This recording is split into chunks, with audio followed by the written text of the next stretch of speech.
بسم الله الرحمن الرحيم والصافات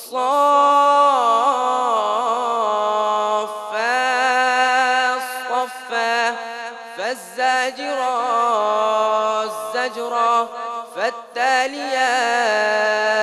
ذكرا إن إلهكم لواحد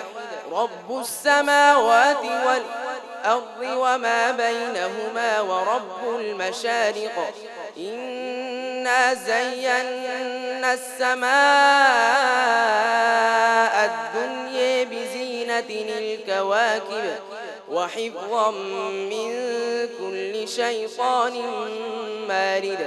لا يسمعون إلى الملأ الأعلى ويقذفون من كل جانب دحورا ولهم عذاب واصب إلا من خطف الخطفة فأتبعه شهاب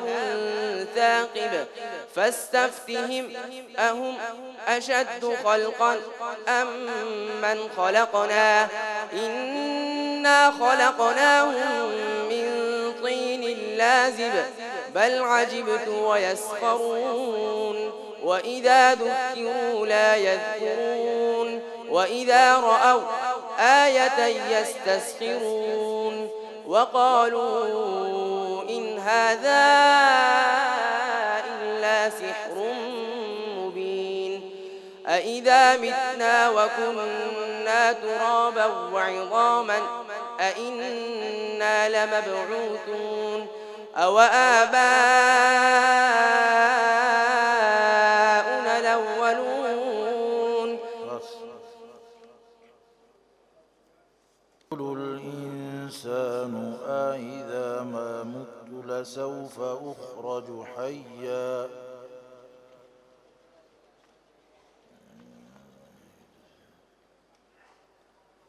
ويقول الإنسان أإذا ما مت لسوف أخرج حيا سوسي ويقول الإنسان أإذا ما مت لسوف أخرج حيا أولا يذكر الإنسان أنا خلقناه من قبل ولم يك شيئا فوربك لنحشرنهم والشياطين ثم لنحضرنهم حول جهنم جثيا ثم لننزعن من كل شيعة أيهم أشد على الرحمن عتيا ثم لنحن أعلم بالذين هم أولى بها صليا وإن منكم إلا واردها كان على ربك حتما مقضيا ثم ننجي الذين اتقوا ونذر الظالمين فيها جثيا وإذا تتلى عليهم آياتنا بينات قال الذين كفروا للذين آمنوا أي الفريقين خير مقاما وأحسن نديا وكم أهلكنا قبلهم من قرن هم أحسن أثاثا ورئيا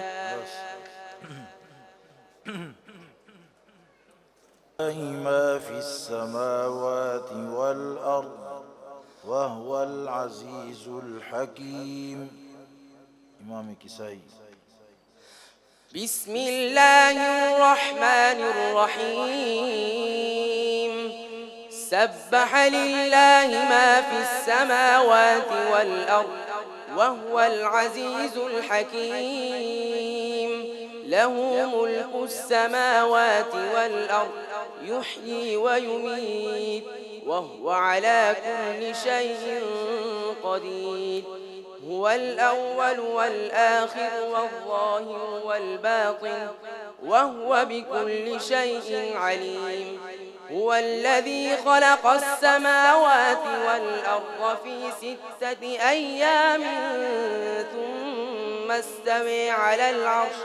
يعلم ما يلج في الأرض وما يخرج منها وما ينزل من السماء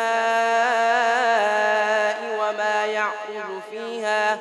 وهو معكم أينما كنتم والله بما تعملون بصير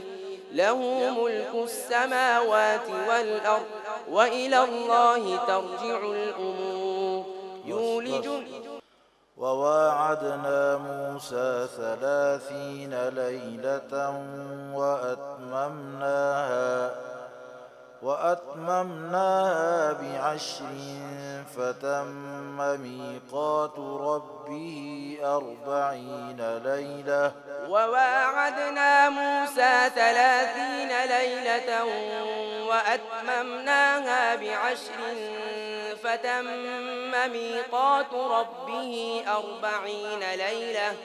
وقال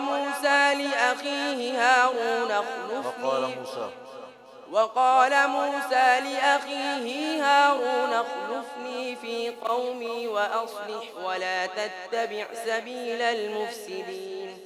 ولما جاء موسى لميقاتنا وكلمه ربه قال رب أرني أنظر إليك قال لن تراني ولكن انظر إلى الجبل فإن استقر مكانه فسوف تراني فلما تجلى ربه للجبل جعله دكا وخر موسى صعقا فلما أفاق قال سبحانك تبت إليك وأنا أول المؤمنين قال يا موسى إني اصطفيتك على الناس برسالتي وبكلامي فخذ ما آتيتك وكن من الشاكرين وكتبنا له في الألواح من كل شيء موعظة وتفصيلا لكل شيء فخذها بقوة وأمر قومك يأخذوا بأحسنها سأريكم دار الفاسقين صدق الله العظيم. صدق الله العظيم.